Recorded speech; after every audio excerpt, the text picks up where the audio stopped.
AP deputy CM Pawan Kalyan పూర్తిగా పరిపాలన వ్యవహారాలు నిమగ్నమై ఉన్నారని చెప్పాలి.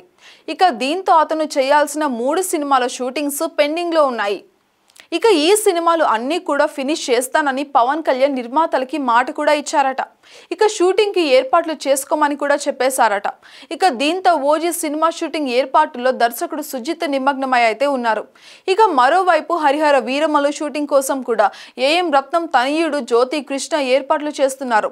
ఇక పవన్ కళ్యాణ్ మాత్రం ఓజీ సినిమాని ముందుగా పూర్తి చేయడానికి రెడీ అవుతున్నట్టుగా ఇండస్ట్రీ వర్గాలలో టాక్ గట్టిగా వినిపిస్తోంది. సినిమా ముంబై బ్యాక్ డ్రాప్ లో ఉన్నప్పటికీ హీరో క్యారెక్టర్ విజయవాడ లింక్ ఉంటుందట. అందుకే ఓజీ మూవీ షూటింగ్ కి అక్కడ ఏర్పాట్లు చేస్తున్నారట. ఇక పవన్ కళ్యాణ్ పైన కీలక సన్నివేశాలు అన్నీ కూడా ఈ షూటింగ్ లోనే ఫినిష్ చేస్తారట. అందుకే ప్రత్యేకంగా ఇండోర్ లో షూటింగ్ కోసం ప్రత్యేకంగా సినిమాలకి కావాల్సిన వాతావరణం క్రియేట్ చేసే పనిలో సుజిత్ అయితే ఉన్నారట. ఇక సెప్టెంబర్ ఆఖరి వారంలో లేదంటే అక్టోబర్ మొదటి వారంలోనే పవన్ కళ్యాణ్ షూటింగ్ లో పాల్గొనే అవకాశాలు కూడా ఉన్నాయట.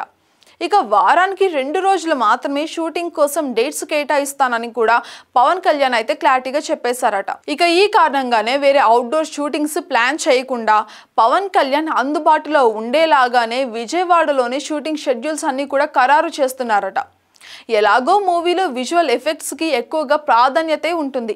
ఇక టెక్నాలజీ వచ్చిన తర్వాత గ్రీన్ మ్యాట్ లో షూట్ చేసి దానిని సినిమాలో డైరెక్టర్ విజన్ కి తగ్గట్టుగా కావాల్సిన చోట చూపించుకునే ఛాన్స్ కూడా ఉంది. ఇక ఈ వెసులుబాటుని ఓజీ కోసం సుజిత్ బాగా ఉపయోగించుకుంటున్నారంట. వీలైనంత వేగంగా సినిమా షూటింగ్ కంప్లీట్ చేసుకొని మూవీ పోస్ట్ ప్రొడక్షన్ పైన దృష్టి పెట్టాలని సుజిత్ భావిస్తున్నారు. ఇక విఎఫ్ఎక్స్ పరంగా కూడా క్వాలిటీ విషయంలో ఎక్కడా కూడా కాంప్రమైజ్ కాకుండా ప్రేక్షకులకి బెస్ట్ ఎక్స్పీరియన్స్ అందించాలని కూడా అనుకుంటున్నారు. ఇక ఈ షూట్ కంప్లీట్ అయ్యాక హరిహర వీరమల్లు కోసం పవన్ కళ్యాణ్ డేట్స్ కేటాయించే ఛాన్స్ కూడా ఉందట. హరిశంకర్ దర్శకత్వంలో ఉస్తాద్ భగత్ సింగ్ మూవీ షూటింగ్ అయితే వచ్చే ఏడాదిలోనే స్టార్ట్ అవ్వచ్చనే మాట కూడా గట్టిగా వినిపిస్తుంది.